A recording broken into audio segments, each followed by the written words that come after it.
What's up guys? It's Tyler. Back today with another video. Last time I talked about the top 10 Cobalt mods under $50, and today I'm talking top 10 Cobalt mods under $100. So we'll pick up where we left off last. I got 10 parts to showcase. I'll break them down one by one.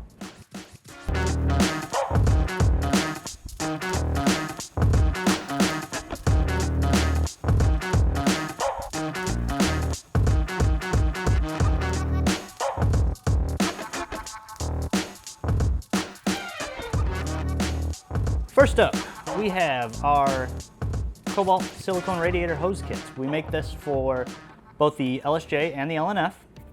The LSJ comes with 2, you've got your upper and your lower. The LNF comes with 3. We even have them in different colors. We got black, red, blue. Now, they're not gonna add any power, but this silicone looks much better under the hood. You add some little ZZP flair, and to be honest, these, as I always say, these cars are getting old, so freshen things up, pop these on. If you're like me, you might be taking your engine apart and notice that your long one is cut there. So grab some, 60 bucks, nice little mod. Make it look a little better under your engine bay. Next I have these polyurethane engine and trans mounts. Now what these are, and I'll get to our billet versions later, these are actually a replacement for your stock bushing. So what you do is you take your front trans mount and your rear trans mount out, you take it to somewhere that has a press, you may have a press, you press out the stock bushing, and then you replace them with these poly bushings. Now, I've talked about this before. One of the biggest things with a high horsepower front wheel drive vehicle, if you're looking to launch or you're looking to road course, autocross, any type of kind of high performance driving, you want to reduce wheel hop and then stiffen up the chassis. Polyurethane is much harder than your stock mounts, which by now are probably blown out. And this is kind of the budget option. You don't have to replace the whole mount, and 60 bucks gets you both of these. Pretty easy process, swap them in. Now you will have a little bit more NVH, or noise, vibration, and harshness. Poly, as I said, is much stiffer than the stock rubber, so you will get a little more vibration, but as an added benefit, you'll stiffen up that chassis. Moving right along, we have our ZZP Billet front trans mount. As you can see, the stock trans mount uses quite a bit more, I guess what you would say is damping material in the mount and less cast. So we make our own billet version. This is pure billet aluminum, and then it has a solid bushing in here. Accomplishes the same thing as this, but it is going to be a little bit stiffer because it is more metal, less to move around. That's 100 bucks. That fits Cobalts, HHRs, LNF, LSJ. The only thing that it doesn't fit is an 04 Redlines. Those do have a different front trans mount. Going right along with your drivetrain mods, next up I have our ZZP rear trans mount. Now we make 2 versions of this. This is our regular trans mount, and then we have our rotated trans mount. Now don't fret if you've bought our regular one and you want the rotated one down the road. We also make a little spacer. I think it's $15. This is 100 bucks again. Same thing that's accomplished with our front trans mount or our poly inserts. Less wheel hop, more control. Now, the difference between our regular trans mount and our rotated rear trans mount is obviously the rotation. So what this accomplishes, that it sits in your car like that, it bolts to the cradle here, and this bolts to the engine side. Now, as you lower your car, you are changing the actual geometry of where the axles sit in relation to the transmission. So by rotating this, the rotated rear trans mount is about 1/4 inch thicker. So it bumps this up, pushes the engine forward, and you get less axle bind, less axle wobble. I talked about it in our under $50 video that the steering rack spacers will work for that as well.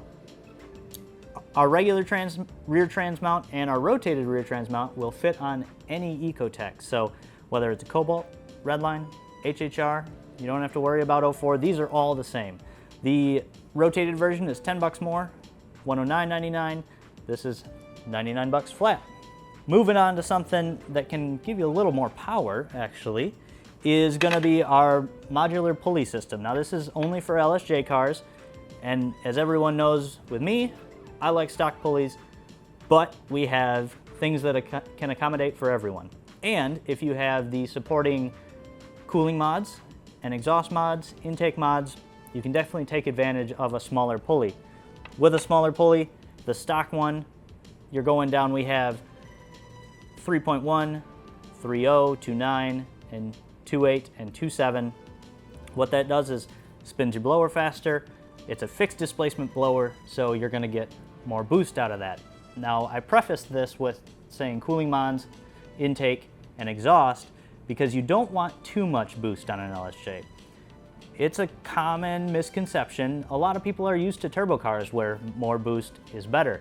The M62 has a efficiency range and you want to stay within that. So if you have any questions, feel free, reach on out to us. Another thing to mention is don't try and run a smaller pulley on stock injectors. The stock injectors are nearly maxed from the factory. I think I maxed mine with just an intake. So dropping pulley, increasing boost, you're gonna need more fuel for that more airflow. Make sure to follow our upgrade path. It's proven. If you need any pointers, obviously always reach out to me or customer service, Al. We're all very knowledgeable, but 100 bucks gets you your modular hub. You press off your stock pulley, which is a press-on pulley. Then you press this on, and then you screw your pulley right onto here. Now what's great about the modular system is, as the name implies, it's modular. If you start your upgrade path and you've done your intake, cooling mods, and you're on the stock pulley like I am, and decide down the road you want to drop, grab this. Our biggest size, like I said, is a 3.1, and you just move right along. As you increase efficiency of the engine, then you can drop your pulley size. Next up, we have a visual mod. I have a couple different examples here. Visual, but also can be good for monitoring your car. So I have our gauge pods here. In front of me, I have our LNF version for the Cobalt that includes the RPD spot. So if you're one of those lucky guys who has an RPD, you can leave that there, add an additional 2 gauges. For the Cobalt, we have 2-pod, 3-pod, and then we actually have a redline version as well, and an HHRSS. I just ran out of space. So these snap in to your stock gauge pod location, and then gives you the ability to add more gauges. LSJ guys, you're already gonna have a boost gauge. LNF guys, you're gonna have either your RPD or just the boost gauge, and you can add on from there. Wide bands, coolant temp sensors, oil pressure sensors, whatever you want. We've got a ton on our website. Now those, unfortunately, are not under $100, but at least getting the gauge pod in there, get you looking good.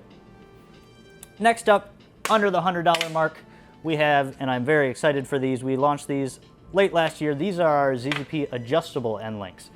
So these are gonna connect your sway bar to your strut, whether you have a stock strut, a coilover, and the good thing about adjustables is as you lower your car, you're changing again the geometry of the suspension.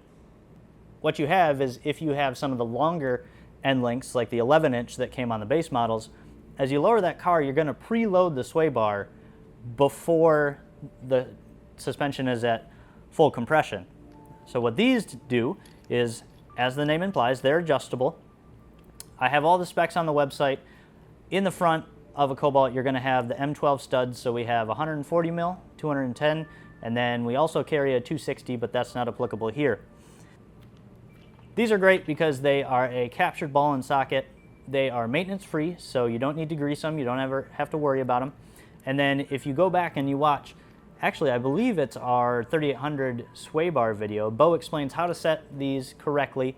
You bolt them in, you leave this loose, and then once you get the car on the ground, you dial them in and out until that sway bar has 0 preload on it, and then you lock them down with the lock nuts here.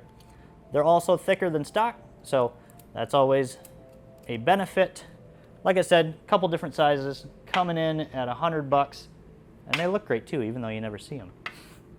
For the L&F guys, another silicone product here. This is our ZZP upgraded L&F silicone intake tube. So what this is a replacement for your stock plastic piece that goes between the turbo and the airbox. Not only does it look better, it serves a couple of purposes. One, this stock PCV line here, this tends to break, so if that's broken on yours and it's all duct taped together, comes with a replacement here, but it is also a larger inner diameter than the stock tube. With this, we actually had a customer back all the way, golden ages of Cobalts, just kidding, golden ages right now. He dynoed his car stock, put a couple mods on, a tune, and then the last thing he did was our silicone intake tube and K&N filter, and picked up nearly 10 wheel horsepower. The link is right on our webpage for this. $100 again, and it removes some of that baffling, so you might get a little bit more turbo noise. And who doesn't love turbo noises? I've got two more products here, and as we know, I'm a little bit biased towards the LSJ. I love my L&Fs, but from the factory they have, you know, a few more shortcomings. GM didn't quite figure out their things yet. So next, I have our ZZP silicone heat exchanger hose kit. If you go back and watch my dual pass video, I installed these. These are really nice. Like mentioned earlier with the Radiator hoses, your stock hoses, they just don't look great. These are all pre-cut to length. You've got options for dual pass, option B, regular heat exchanger setup, stage 3 heat exchanger setup, or stealth. We've got everything here, $100, cleans up the engine bay, looks real nice. We include clamps with all of these. Again, not something that's going to give you some extra performance, but what is it, 2022, nearly 15, 17 years of Dexcool running through your stock hoses, they might need a refresh, and these will give you that. Last but not least, we have our option B kit for the LSJ. Again, go back, watch my dual pass and option B setup video. This is your auxiliary tank for the extra capacity for the coolant. Comes with a bunch of other stuff, some hoses, but hopefully you get those silicone hoses so you don't need to use regular heater hose. The option B doesn't add power per se by itself. However, it does keep your heat exchanger system bled at all times, which is a huge problem on LSJs. If you don't have any air in the system, it's going to run better, you're going to have lower IATs, and the car is going to love you. So with that, 10 Cobalt mods under $100. If you guys liked this video, liked the last one, I can keep making these. I can do 200, 250, 500, 1,000. I know it can be disappointing when you're first starting out and modding your car. Things can get expensive fast. Now as we jump up in the line, obviously going for $500, you've got things like our ZZP stage kit for your LSJ. That's going to add some power. Just out of the $100 range, which I would recommend to everyone, is our PCM tunes. The LSJ and the LNF are just over $100. I'll squeak those in here as a last recommendation. That's going to be a nice power adder, and it'll make your car run more reliably. With that, catch you next time. Peace.